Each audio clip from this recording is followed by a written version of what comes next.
Hello friends, welcome to Movie Meter. और आज के वीडियो में हम बात करेंगे फियर स्ट्रीट मूवी के पार्ट 2 ईयर 1978 की। वीडियो में आगे बढ़ने से पहले एक रिक्वेस्ट है कि अगर आपने फियर स्ट्रीट मूवी के पार्ट 1 की एक्सप्लेनेशन वीडियो अभी तक नहीं देखी तो वो आप पहले देख ले, जिससे मूवी के पार्ट 2 की स्टोरी को आप इजीली समझ सके। और अगर आप मुझे सपोर्ट करना चाहते हैं तो इस चैनल को सब्सक्राइब कीजिए और साथ में बेल आइकॉन पर प्रेस कीजिए, जिससे मेरी अगली सभी वीडियो की नोटिफिकेशन आपको मिल सके। तो चलिए फियर स्ट्रीट मूवी के पार्ट 2 की स्टोरी पर फोकस करते हैं। मूवी की शुरुआत होती है सी बर्मन से, जो रात के वक्त अपने घर के दरवाजे और खिड़कियां बंद कर रही थी। वो अब भी उन सीरियल किलर से डर रही थी। अब दरवाजा और खिड़की बंद करते वक्त गलती से वो एक खिड़की बंद करना भूल जाती है। कुछ वक्त के बाद सी बर्मन अपने डॉग को खाना खिला रही थी। उसी वक्त कोई जोर जोर से उसके घर का दरवाजा खटखटाने लगता है, जिससे डर कर सी बर्मन एक दीवार के पीछे छिप जाती है। कोई वहां पर था जो घर के अंदर जा रहा था। अब वो पर्सन उस खुली खिड़की से घर के अंदर आ रहा था, लेकिन सी बर्मन उसे पकड़ लेती है और उस पर चाकू से वार करने ही जा रही थी। तभी वो पर्सन कहती है कि मेरा नाम डीना है और हमने फोन पर बात की थी। उसके बाद डीना सी बर्मन को मैगी दिखाती है, जिसे सारा फियर की चुड़ैल ने पोजेस कर लिया था।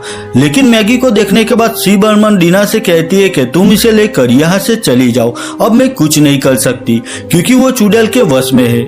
यह सुनकर डीना सी बर्मन से कहती है कि मैं मैगी से प्यार करती हूँ और उसकी मदद करना चाहती हूँ, और आप ही मैगी की मदद कर सकती है क्योंकि आप उस चुड़ैल के बारे में सब जानती है।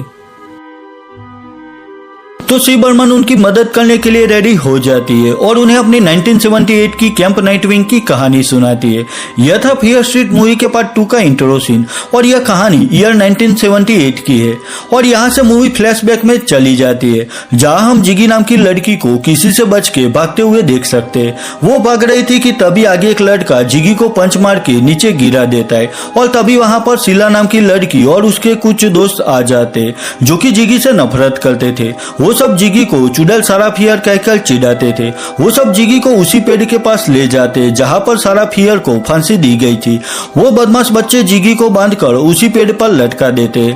शीला भी जिगी के हाथ को लाइटर की आग से जलाने की कोशिश कर रही थी, लेकिन उसी वक्त साइमन नाम का लड़का वहां पर आता है। वो जिगी को पसंद करता था। साइमन के साथ कर्ट नाम का लड़का भी था, जो कि सनीविल टीम का कैप्टन था। यहाँ कर्ट जिगी को डांटने लगता है। दरअसल कर्ट, शीला और बाकी बच्चे जिगी से इसलिए नफरत करते थे क्योंकि वो सैडीसाइड शहर में रहती थी और सनीवेल और सैडीसाइड के बीच पहले से ही पंगा चल रहा था। अब बहस खत्म होने के बाद जिगी साइमन के साथ वहां से चली जाती है, और साइमन वही यंग पुलिस ऑफिसर था जिसे मूवी के पार्ट 1 में हमने देखा था। और साइमन ने ही वह चिट्ठी सी बर्मन के घर में डाली थी। साइमन जिगी को उनकी कैंप की डॉक्टर मैरी लैन के पास जाने के लिए कहता है, लेकिन जिगी गुस्से में थी तो वो साइमन को ही डांट कर वहां से चली जाती है। वही दूसरी तरफ कैंप के आउट हाउस पर टॉमी और सिंडी बर्मन को दिखाया गया है। दोनों वहां पर टॉयलेट साफ कर रहे थे। टॉयलेट में हर जगह रेड काई जमी हुई थी, जिससे सिंडी काफी परेशान थी। तो सिंडी अपने 2 और टीम मेंबर अर्नी और एलिस को बुलाने जाती है, जो कि एक नंबर के चर्सी और नशेड़ी थे, और हर वक्त वो बस माल फूंकते रहते थे। वो दोनों टॉयलेट साफ करने से मना कर देते। अब सिंडी वहां से बाहर आ रही थी, तभी उसे कर्ट मिलता है और वो सिंडी से उसकी सिस्टर जिगी की फरियाद करता है कि वो हर वक्त सनीवेल के बच्चों से झगड़ा करती रहती है। वही जिगी नर्स मैरी लैन के पास अपने जख्म के लिए दवाई लेने आई थी, पर नर्स लैन वहां पर नहीं थी, और उनकी डेस्क पर जिगी को एक डायरी मिलती है जिसमें उस चुड़ैल का निशान था और साथ ही रूबी लैन की फोटो थी। रूबी लैन भी सैडीसाइड शहर के खतरनाक सीरियल किलर्स में से एक थी। तभी वहां पर नर्स मैरी लैन आती है और वो जिगी के गांव पर ड्रेसिंग करते वक्त उसे अपनी बेटी रूबी लैन के बारे में बताती है। वो कहती है कि रूबी एक अच्छी लड़की थी और वो एक सिंगर बनना चाहती थी, लेकिन अचानक उसे कुछ हो गया। रूबी ने रेजर ब्लेड से अपने दोस्तों को मार डाला, अपने बॉयफ्रेंड को भी मार डाला और आखिर में खुद का गला काटकर सुसाइड कर ली। उस रात 8 लोगों की जान गई। अब वहाँ सिंडी आकर जिगी को अपने साथ ले जाती है। जिगी अपनी सिस्टर सिंडी से कहती है कि नर्स मैरी लैन की बेटी रूबी लैन उस चुड़ैल के वश में थी। रूबी द्वारा की गई हत्याओं से और उनके सुसाइड से नर्स मैरी लैन काफी अपसेट हो चुकी है। जिगी सिंडी से कहती है कि सैडीसाइड पर उस चुड़ैल सारा फियर का श्राप है, लेकिन सिंडी इन सब बातों पर यकीन नहीं करती थी और वो जिगी को भी यह सब फिजूल बातें बंद करने के लिए कहती है, जिससे जिगी और सिंडी में बहस हो जाती है। तो सिंडी सफाई करने आउट हाउस पर चली जाती है। वेल सिंडी और जिगी की कहानी यह थी कि उनके डैड किसी लड़की के साथ भाग गए थे, जिससे अपसेट होकर उनकी मॉम शराब पीने लगी और इन सब की वजह से दोनों बहनों में भी दरार आ चुकी थी। अब आउट हाउस पर सिंडी और टॉमी बात कर रहे थे, तभी वहां पर नर्स मैरी लेन आती है। वो टॉमी से कहती है कि मैं तुम्हें नहीं बचा सकती क्योंकि मैंने तुम्हारा नाम उस पत्थर पर देखा है जिससे आज रात तुम्हारा वैसे भी मरना तय है। इतना कहकर मैरी लेन एक चाकू से टॉमी पर हमला करने की कोशिश करती है। अब मैरी लेन से बचने के चक्कर में टॉमी उसे लात मारता है, जिससे मैरी का सिर पीछे एक टेबल से टकराता है और वो बेहोश हो जाती है। पुलिस भी वहां आकर मैरी लेन को एम्बुलेंस में ले जाती है। एक ऑफिसर सिंडी और टॉमी से पूछताछ कर रहा था कि क्या टॉमी की मैरी लेन से कोई दुश्मनी थी या नहीं। तो टॉमी कहता है कि पूरे साल में सिर्फ एक बार ही मैरी से मेरी बात होती थी, पता नहीं अचानक से उस लेडी को क्या हो गया। तो पुलिस ऑफिसर कहता है कि शायद मैरी भी अपनी बेटी रूबी की तरह पागल हो चुकी होगी। अब नेक्स्ट सीन में कर्ट कैंप में आए सभी लड़के और लड़कियों से कहता है कि आज रात सनीवेल और सैडीसाइड टीम के बीच कलर वॉर होगी। सनीवेल टीम का कैप्टन कर्ट था और सैडीसाइड टीम का कैप्टन टॉमी था। अब सिंडी जिगी के पास आती है। वो जानना चाहती थी कि मैरी ऐसा अजीब बिहेव क्यों कर रही थी, क्योंकि आखिरी बार जिगी ही नर्स मैरी लेन से मिली थी। लेकिन यहाँ फिर से दोनों के बीच अपने मॉम डैड को लेकर लड़ाई शुरू हो जाती है। तो सिंडी जिगी को गुस्से में मॉन्स्टर कहती है। जिगी उसी वक्त अपना रूम का दरवाजा ओपन करती है तो रूम की दीवार पर सीरा और उसके फ्रेंड ने पेन से जिगी के लिए खराब गालियां लिखी हुई थी। अब सभी बच्चे इकट्ठा हो चुके थे क्योंकि कलर वॉर शुरू होने वाला था। टॉमी अपने टीम के एक बच्चे को फ्लैग देकर गेम के रूल सिखा रहा था, तभी अचानक से उसे कुछ होने लगता है। टॉमी को ऐसा लग रहा था जैसे कोई औरत उसका नाम लेकर उसे पुकार रही हो।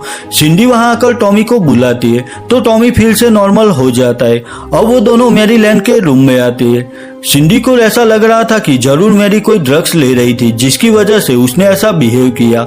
अब वहां पर सिंडी को कुछ टैबलेट्स मिलती है जिससे उसे यकीन हो गया था कि मैरी जरूर ड्रग्स ले रही थी। वही टॉमी को वहां पर मैरी लैंड की डायरी मिलती है जिसमें मैरी ने सारा फियर चुड़ैल के बारे में बहुत सारी बातें लिखी हुई थी। बुक में लिखा हुआ था कि सारा फियर ने शैतान के साथ एक डील की थी जहां वो शैतान के स्टोन पर अपना हाथ काट देती है, जिसके बदले में शैतान ने सारा को हमेशा जिंदा रहने की शक्ति दी थी। जिस जगह पर सारा का खून गिरा था उस जगह पर एक निशान बन गया और वो जगह श्रापित हो गई। दोनों बात कर रहे थे तभी वहां पर एलिस और अर्नी आ जाते। दोनों यहाँ ड्रग्स और नशीली टैबलेट्स लेने आए थे। एलिस मैरी की डायरी पढ़ने लगती है और डायरी में उन्हें एक मैप मिलता है जिसमें कैंप साइट का और दूसरी बहुत सारी जगहों पर क्रॉस मार्क का निशान बनाया गया था। डायरी में यह भी लिखा था कि जब तक सारा फियर का कटा हुआ हाथ उसकी बाकी बॉडी से कनेक्ट नहीं होगा तब तक सैडीसाइड में सारा फियर का श्राप बरकरार रहेगा। यहाँ हमें पता चलता है कि ईयर 1666 के दौरान सैडीसाइड और सनीवेल अलग हुए थे। इस मैप में सारा फियर की लोकेशन भी मार्क की गई थी। अब अर्नी और एलिस मैरी के रूम से मिली टैबलेट्स खा लेते और इस मैप को फॉलो करने लगते। सिंडी और टॉमी भी उनके पीछे चले जाते। वो सब जंगल एरिया में आ चुके थे। वहाँ पर कब्र खोदी हुई थी, यानी कि मैरी ने ही सारा फियर की बॉडी ढूंढने के लिए यह सब किया था जिससे वो सारा के हाथ को उसकी बॉडी से कनेक्ट कर सके। वही आसपास एक्सप्लोर करते हुए अर्नी को एक अंडरग्राउंड जगह मिलती है जो दरअसल उसी चुड़ैल की डेन थी। एलिस अंदर आती है और वहाँ ऐसा लग रहा था कि जैसे अब भी कोई वहाँ पर रहता हो। टॉम और सिंडी भी वहाँ पर आते। एलिस को वहाँ पर एक और रूम मिलता है और टॉमी के अलावा सभी उस रूम में चले जाते। उस रूम में चुड़ैल का निशान था और ठीक वैसा निशान मैरी की डायरी में भी बनाया हुआ था। अब यह सब देखकर अर्नी सबको वहां से बाहर चलने के लिए कहता है, लेकिन एलिस और सिंडी वहीं पर रुके हुए थे। तो अर्नी बाहर वाले रूम में आता है। अर्नी देखता है कि टॉमी सर झुकाए हुए वहां पर बैठा हुआ था। अर्नी उसे बुलाता भी है लेकिन टॉमी उसे कोई जवाब नहीं देता। वही सिंडी को वहां बुक शेल्फ के पीछे कोई आवाज सुनाई देती है। वो बुक शेल्फ हटाते तो उसके पीछे एक और रूम था। एलिस और सिंडी वहां पर देखते हैं कि दीवार पर कुछ नाम लिखे हुए थे। ये सभी नाम सैडीसाइड के सभी सीरियल किलर्स के थे और उस लिस्ट में आखिरी नाम टॉमी का था जिसका पूरा नाम थॉमस स्लेटर था। एलिस और सिंडी भी बाहर आते। अर्नी उन्हें कहता है कि शायद टॉमी ने कोई नशा किया है क्योंकि मैं कब से उसे बुला रहा हूँ, लेकिन वो कोई जवाब नहीं दे रहा। लेकिन उसी वक्त टॉमी उठता है और पास रखी गई कुल्हाड़ी उठाता है और वहां खड़े अर्नी के सिर में कुल्हाड़ी घुसा देता है। इसके बाद भी बैक टू बैक वार करके टॉमी अर्नी का सिर चीर देता है। यह सब देखकर एलिस और सिंडी डर जाते। उस चुड़ैल ने टॉमी को पोजेस कर दिया था। अब टॉमी से बचने के लिए वो दोनों भागते हुए उसी चुड़ैल वाले रूम में आते हैं, लेकिन टॉमी भी उनका पीछा कर रहा था। सिंडी और एलिस भी टनल वाले रास्ते आगे बढ़ रहे थे, लेकिन टॉमी सिंडी का पैर पकड़ लेता है। सिंडी भी टॉमी से बचने के लिए उसे जोरदार लात मारती है, जिससे टॉमी टनल की सीलिंग से टकराता है, जिससे टनल के सारे बड़े पत्थर वहीं पर गिरने लगते और सिंडी और एलिस दूसरी तरफ आ जाते। वहां से वापस जाने का रास्ता भी ब्लॉक हो चुका था। उन्हें लगता था कि शायद टॉमी भी पत्थरों के नीचे दबकर मर गया होगा, पर तभी उन्हें वहां टॉमी की जोर जोर से सांस लेने की आवाज सुनाई देती है और हम टॉमी को उस अंडरग्राउंड जगह से बाहर निकलकर कैंप साइट की ओर जाते हुए देख सकते हैं। शिफ्ट होता है कैंप साइट पर, जहां जिगी को शीला से बदला लेना था। तो साइमन एक प्लान बनाता है और वो शीला को बेवकूफ बनाकर आउट हाउस के टॉयलेट में बुलाता है, जहां वो दोनों चालाकी से कॉकरोचों से भरी हुई बाल्टी शीला पर गिरा देते और उसे वहीं पर बंद करके भागने लगते। वही सिंडी उस अंडरग्राउंड जगह से बाहर निकलना चाहती थी, तो वो पत्थर हटाने की कोशिश करती है, लेकिन पत्थर बहुत भारी थे। तो वो एलिस को उसकी मदद करने के लिए कहती है। यह एलिस अर्नी की मौत से काफी अपसेट थी। वही वो सिंडी की मदद करने की वजह उसे ही डांटने लगती है, जिससे सिंडी गुस्से में एलिस से कहती है कि तुम मुझसे दूर रहना। लेकिन थोड़ी देर बाद एलिस सिंडी के पीछे आ जाती है। तो सिंडी एलिस से कहती है कि मैंने तुम्हें मेरे पीछे आने से मना किया था। तो एलिस कहती है कि मैं तुम्हारे पीछे नहीं आई, पर तुम ही एक ही सर्कल में घूम रही हो। यह पूरी जगह एक लूप की तरह काम करती थी। तो सिंडी की नजर चुड़ैल के निशान पर जाती है, जिससे उन्हें पता चलता है कि वह सिर्फ निशान नहीं पर इस गुफा का मैप है। वह उसी को फॉलो करके बाहर निकलने का रास्ता ढूंढने में लग जाते। वही दूसरी तरफ टॉमी भी कैंप साइट पर आकर बच्चों को मारने लगा था और जब सबको उन बच्चों की लाश मिलती है तो वो सब समझ जाते हैं कि जरूर यहाँ पर कोई कातिल घूम रहा है। साइमन सबको एक हॉल में जमा होने के लिए कहता है, लेकिन गिनती करने पर उन्हें पता चलता है कि अभी कुछ बच्चे मिसिंग है, तो वो खुद उन्हें ढूंढने निकलता है। वही दूसरी तरफ गुफा में घूमते हुए एलिस और सिंडी को कुछ आवाजें सुनाई देती है। आवाज का पीछा करते हुए वो गुफा के सेंटर एरिया तक आते। वहां पर कोई अजीब सी चीज थी जो इंसानी दिल की तरह धड़क रही थी और उस पर ढेर सारी मक्खियां भी बैठी हुई थी। उसी वक्त एलिस भी उस चीज को छूती है। उसे छूते ही एलिस को हर जगह सारा के कातिल द्वारा मारे गए विक्टिम दिखाई देते, जिससे डरकर एलिस भागने लगती है और आगे ठेस लगने से एलिस नीचे गिर जाती है और उसके पैर की एक हड्डी टूट जाती है। तब सिंडी वहां आकर एलिस के पैर से बाहर निकली हुई हड्डी ठीक करती है और उस जख्म पर पट्टी लगाने लगती है। दोनों वहां एक दूसरे के खराब बिहेव के लिए माफी भी मांगते हैं। तभी सिंडी की नजर गुफा में दीवार पर लगी लाल काई पर जाती है। तो सिंडी समझ जाती है कि वो दोनों आउट हाउस के करीब है, क्योंकि कैंप साइट के आउट हाउस पर भी ऐसी ही लाल काई लगी हुई थी। तो यहाँ वो दोनों उस लाल काई को फॉलो करने लगती है। वही कैंप पर जिगी को याद आता है कि उन्होंने शीला को आउट हाउस के टॉयलेट में ही बंद कर दिया था, तो वो उसे वहां से निकालने के लिए जाती है, लेकिन शीला जिगी को ही मारने लगती है, जिससे जिगी भी शीला को एक पंच मारती है और शीला वहीं पर बेहोश हो जाती है। वहां पर जिगी का दोस्त गैरी भी आ जाता है और उसे पूछता है कि यहाँ पर क्या चल रहा है। तभी उन्हें वहां सिंडी की आवाज सुनाई देती है और जिगी टॉयलेट चेक करती है तो उसे नीचे होल से सिंडी और एलिस की आवाज सुनाई देती है। अब सिंडी और एलिस को नीचे गुफा से ऊपर लाने के लिए जिगी और गैरी एक बाल्टी से मजबूत रस्सी बांधकर उन्हें ऊपर की तरफ खींचने लगती है, लेकिन तभी वहां अचानक से टॉमी आ जाता है और वो कुल्हाड़ी से वार करके गैरी का सील धड़ से अलग कर देता है और गैरी की डेड बॉडी सीधा एलिस के साथ नीचे गुफा में जाकर गिरती है। टॉमी जिगी को भी मारने की कोशिश करता है, लेकिन जिगी वहां से भाग जाती है। जिगी को रास्ते में साइमन मिलता है, तो जिगी उसे कहती है कि टॉमी ही वो कातिल है और वही एक कुल्हाड़ी से सबकी हत्या कर रहा है। टॉमी भी उनकी ओर आगे बढ़ रहा था, तो दोनों भागते हुए जियोलॉजी हॉल में आकर छिप जाते, लेकिन टॉमी वहां पर भी आ जाता है और वो जिगी को पकड़ लेता है। टॉमी जिगी को मारने ही जा रहा था, लेकिन साइमन बीच में आ जाता है, जिससे टॉमी की कुल्हाड़ी निक के पैर पर लगती है। निक जिगी को यहाँ से भागने के लिए कहता है तो जिगी वहां से भागने लगती है और टॉमी भी साइमन को छोड़कर जिगी के पीछे भागने लगता है। वही बाकी बच्चे एक बस से उस कैंप साइट से निकल चुके थे, लेकिन जिगी वहीं पर रुकती है क्योंकि उसकी सिस्टर सिंडी अब भी वहीं पर थी। वही दूसरी ओर नीचे गुफा में एलिस के पैर में चोट लगी थी और वो चलने के हालत में नहीं थी। तो सिंडी मैरी की डायरी में मैप चेक करती है तो उन्हें गुफा से बाहर निकलने का एक दूसरा रास्ता दिखाई देता है जो साइट के मेन हॉल में जाकर खुलता था। तो एलिस सिंडी से कहती है कि तुम मेरी चिंता मत करो और अपनी बहन जिगी को बचा लो। अब एलिस वहां पर लाल काई के पास एक बड़े पत्थर का सहारा लेकर बैठी हुई थी, तभी उसके नाक से खून आने लगता है जिससे उसे कुछ याद आता है। एलिस वो डायरी फिर से पढ़ने लगती है जिसमें लिखा था कि तुम्हारे नाक से खून तभी निकलेगा जब वो चुड़ैल तुम्हारे करीब होगी। डायरी में यह भी लिखा था कि सारा ने अपना हाथ शैतान के एक बड़े पत्थर के नीचे दफना दिया था और एलिस इस वक्त उसी पत्थर के पास बैठी हुई थी। वही दूसरी तरफ जिगी भी टॉमी से बचने के लिए मेन हॉल में आती है और वहां स्पीकर पर गाना बजाना शुरू कर देती है जिससे टॉमी उसकी आवाज ना सुन ले।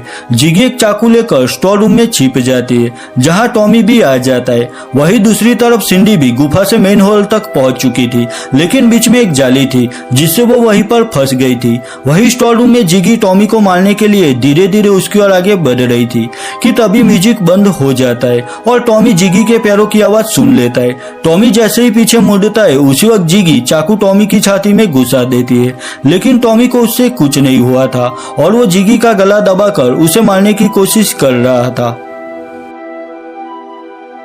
टॉमी जिगी को खत्म करने ही वाला था, तभी जिगी पास पड़ी एक बॉडी टॉमी के मुंह पर डालकर उसे धक्का देकर वहां से भागने लगती है। बस यहाँ से टॉमी को वो भयानक मास्कमैन वाला लुक मिलता है जिसे आगे जाकर सब कैंप नाइटविंग किलर के नाम से जानने लगे थे। अब सिंडी भी उस जाली को निकालकर बाहर आ चुकी थी। टॉमी भी जिगी को पकड़ लेता है और वो उसे मारने ही जा रहा था, लेकिन उसी वक्त सिंडी वहां पर आ जाती है और वो टॉमी के सीने में बैक टू बैक चाकू घुसा देती है जिससे टॉमी वहीं पर मारा जाता है। आखिर में सिंडी ने अपनी सिस्टर जिगी को बचा लिया था। एलिस भी वहां पर आ चुकी थी। एलिस जिगी और सिंडी को उस चुड़ैल का हाथ दिखाती है और कहती है कि हमें चुड़ैल के इस हाथ को बस उसकी बॉडी तक पहुंचाना है जिससे चुड़ैल का श्राप हमेशा के लिए खत्म हो जाएगा। जिगी भी उस हाथ को छूती है तो उसके भी नाक से खून निकलने लगता है और खून सीधा चुड़ैल के हाथ पर गिरता है जिससे जिगी को भी वही विजन आने लगते जो मूवी के फर्स्ट पार्ट में मैगी को आए थे। अब वो तीनों उसी पेड़ की ओर जाने के लिए निकलते जहां सारा फियर को लटकाया गया था, क्योंकि सारा फियर का बाकी शरीर वहीं पर दफनाया गया था। लेकिन उस वक्त टॉमी वहां फिर से आ जाता है और वो कुल्हाड़ी से एलिस के सिर पर वार करता है जिससे एलिस मारी जाती है। सिंडी भी गुस्से में आकर पास पड़ी शॉवेल उठाकर उससे टॉमी पर हमला करती है। सिंडी उस शॉवेल से टॉमी का सिर दर्द से अलग कर देती है। फिर दोनों वहां से भागते हुए सीधा उस पेड़ के नीचे आ जाते हैं, लेकिन सारा फियर भी इतनी आसानी से उनका पीछा छोड़ने वाली नहीं थी। उसने अपने सारे हत्यारे कातिल सिंडी और जिगी को रोकने के लिए भेज दिए थे। वहीं सिंडी और जिगी भी जल्दी से पेड़ के नीचे गड्ढा खोदकर सारा का बाकी शरीर ढूंढने में लग जाती है, लेकिन उन्हें वहां पर सिर्फ एक पत्थर मिलता है जिस पर लिखा था कि चुड़ैल हमेशा जिंदा रहेगी, यानी कि उनकी आखिरी उम्मीद भी खत्म हो चुकी थी। सिंडी भी जिगी को वहां से भागने के लिए कहती है, लेकिन अब देर हो चुकी थी क्योंकि सारा के किलर्स ने उन्हें हर जगह से घेर लिया था और वो किलर दोनों पर हमला करना शुरू करते। एक तरफ टॉमी कुल्हाड़ी से सिंडी को मारने लगा था, वही दूसरा कातिल जिगी की बॉडी में चाकू घुसाने लगा था। यहाँ दोनों पर बैक टू बैक वार किया जाता है जिसमें पहले सिंडी मारी जाती है और आखिर में जिगी भी मारी जाती है। दोनों बहनों के मरते ही वो सभी कातिल वहां से चले जाते और फिर से सब नॉर्मल हो जाता है। वहां पर साइमन भी आता है और वो जिगी को सीपीआर देने लगता है। लकीली जिगी की सांसें अभी चल रही थी और वो सीपीआर से बच जाती है। अब यहाँ से सीन प्रेजेंट टाइम में शिफ्ट होता है जहाँ जॉन और डीना सी बर्मन से पूछते हैं कि आप ही जिगी है। फिर हमें दिखाया गया है कि कैंप साइट पर जब पुलिस आती और जिगी से उसका नाम पूछती है तो साइमन ने पुलिस को जिगी का नाम क्रिस्टिन बर्मन बताया था, लेकिन साइमन ने जिगी पर कभी यकीन नहीं किया क्योंकि अगर वो यकीन करता तो वो आगे जाकर पुलिस ऑफिसर कैसे बनता। और तब से आज तक जिगी ने साइमन से बात नहीं की थी और बस यह थी जिगी की यानी कि सी बर्मन की कहानी। तो डीना सी बर्मन से कहती है कि हमें सारा फियर की बॉडी मिल गई है, हमें सिर्फ उसका हाथ चाहिए। तो सी बर्मन उन्हें बताती है कि सारा का कटा हुआ हाथ इस वक्त कहाँ पर मिलेगा। से सीन शिफ्ट होता है और हमें सैडीसाइड मॉल दिखाया गया है। जिस पेड़ के गद्दे में उस सारा फियर चुड़ैल का हाथ गिरा था वो पेड़ अब सैडीसाइड मॉल में था। डीना वहां जाकर चुड़ैल का हाथ बाहर निकालती है। दूसरी तरफ सी बर्मन पुलिस स्टेशन में कॉल करके कहती है कि वो ऑफिसर साइमन से बात करना चाहती है। वही डीना और जॉन जंगल में सारा फियर की ग्रेव पर आते, जहां डीना जॉन को कार में ही रुकने के लिए कहती है और खुद विच का हाथ उसकी बॉडी के साथ रखने चली जाती है। और जब डीना वह हाथ सारा की बॉडी के साथ रखती है तो उसे भी विजन आने लगते हैं, जिसके बाद वह खुद को किसी दूसरे की बॉडी में पाती है। तभी उसे पीछे से कोई आवाज सुनाई देती है कि यही है सारा फियर। और यहाँ पर हमें फियर स्ट्रीट मूवी के पार्ट 3 1666 की ट्रेलर दिखाई गई है, जिसमें पार्ट 1 और 2 के कई कैरेक्टर ओल्ड टाइम के सेटिंग में थे और मूवी में हम सारा फियर की जगह डीना को देख पाएंगे। और बस यहीं पर फियर स्ट्रीट मूवी का पार्ट 2 1978 खत्म हो जाता है। ईयर 2021 में रिलीज हुई फियर स्ट्रीट मूवी के पार्ट 2 1978 को IMDb पर 6.8 आउट ऑफ 10 स्कोर मिला है। वही रोटन टोमेटो पर इसे 89% एंड ऑडियंस स्कोर 85% मिला है। अगर यह वीडियो आपको अच्छी लगी है तो इसे लाइक और शेयर कीजिए और मेरे लिए कोई भी सजेशन है तो मुझे कमेंट सेक्शन में कमेंट करके बताइए। तो मिलता हूँ फियर स्ट्रीट मूवी के पार्ट 3 ईयर 1666 मूवी की एक्सप्लेनेशन वीडियो के साथ। तब तक के लिए बाय बाय।